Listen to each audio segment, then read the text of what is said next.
If you operate in a complex B2B environment like advanced materials or specialty chemicals or enterprise software, global manufacturing, and your marketing spend isn't translating into market leadership, you have two options. Option one is to spend a lot of money. Take the message you already have and spend more money to put it in front of more prospects in more places more often. If you have it to spend, you can just spend the money. Option two is to fix your message, because right now you're telling them your story and you want them to sit still while you tell it.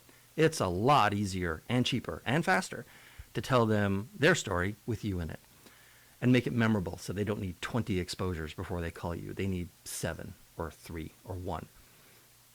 This video is for people interested in option 2, fixing what they say to prospects before or instead of spending a lot of money. I'm going to touch on 5 concepts that'll help you understand how to do that. First is the fractured day. Second is the need for certainty. Third is the 3 levels of messages. Fourth is how prospects look at you. And the fifth is doing 90%. There are more things in the list, but these 5 will fix most of your problems fast. Okay, first, here's the prospect's day.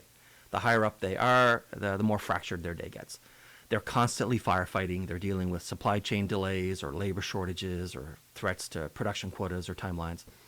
The white parts are the handful of minutes between meetings and interruptions and focused work when they get to do what they want, but not for long.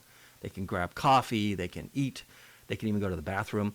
And while they do any of those things, they're on the lookout for a welcome distraction. You do this every day, and when you want to shift focus for a few minutes. This is almost always some kind of cleaning. Deleting emails, checking and deleting voicemails, clearing social media notifications. Everyone has their own version of cleaning that they do every day at work, something they can relax with and accomplish in a few minutes. When you're trying to get a new prospect's attention, you need to live in those gaps. If you're acting like your marketing or sales message lives anywhere else in that person's day, you're either going to fail cheaply or succeed expensively. You're definitely not going to succeed cheaply. Every prospect that you're trying to interrupt lives a very full and distracted life. And if your company disappeared tomorrow, their tomorrow would still be a very full and distraction-filled day. Any first approach that assumes people are going to give you a big chunk of their time and attention for free to learn about you will fail with almost all of them. The first step to solving a problem is admitting reality. You live in the gaps where they're looking for a welcome distraction, something to clean, some kind of accomplishment. Okay, second, stop prevaricating. Whenever any prospect reads anything from any vendor, they want to relax into certainty as quickly as possible. That means your message needs to be clear, and most important, it needs to assert. You're not going to be aggressive. Nobody wants you to be aggressive. But you can't be vague, and you can't use "don't hurt me" type of language. You need to assert. Language like enhanced durability or optimized supply solutions seems like it'd convey safety and assurance, but it actually leaves the prospect in doubt. So instead, in your messaging, your claims are truths. Full stop. Not maybes, truths. If you say it, it's a truth expressed as simple, declarative sentences. And if you're worried that your legal department won't let you commit to things in your marketing and sales messages, don't worry about that. There are many ways to say something as a simple declarative statement that doesn't put you on the hook or get you in trouble with legal. I've been the head copywriter at clients where lawyers had to read every single word before it went out. It can definitely be done. Third, there are 3 levels of messages that come from marketing and sales. Level 1 is informational. 99% of everything you ever share with a prospect or customer will be informational, but that doesn't get anyone interested in the first place. Level 2, aspirational messaging, is where you win. It's the difference between talking about what you sell and what your customer achieves. Informational says, this is who we are and what we sell, or this is who we are and what we do.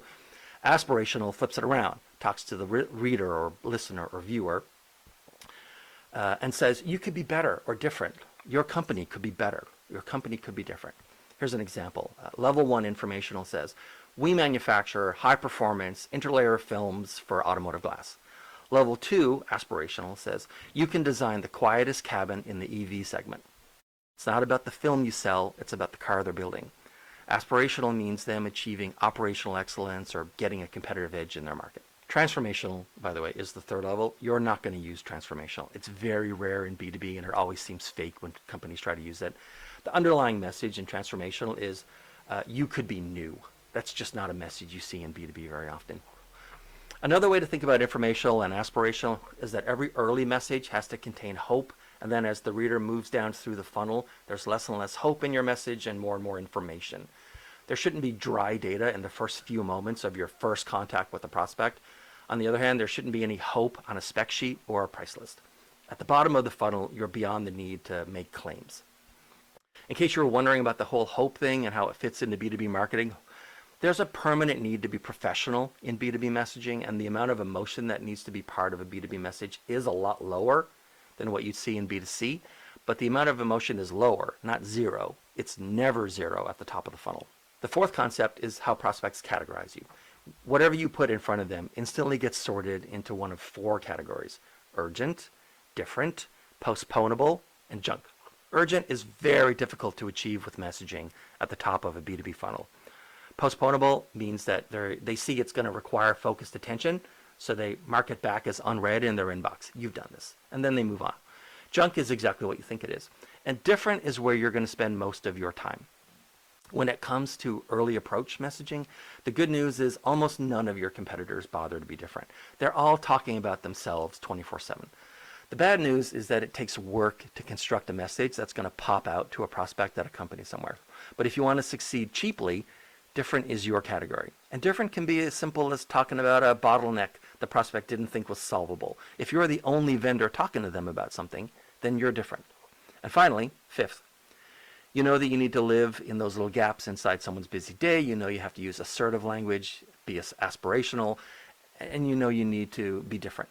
And then fifth is you have to do 90% of that reader's thinking and feeling for them before you show up in their life, because they are not going to meet you halfway. Let's say it's a VP of operations at an OEM. They're not going to put in the time or attention or emotional investment to figure out if what you're saying is important or interesting or applicable to the company. So you're trying to create this one moment when they come into contact with your messaging, and they think, my boss is going to want to talk to these guys.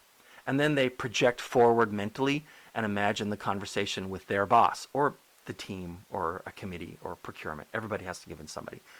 And they anticipate the questions that their boss is going to ask them.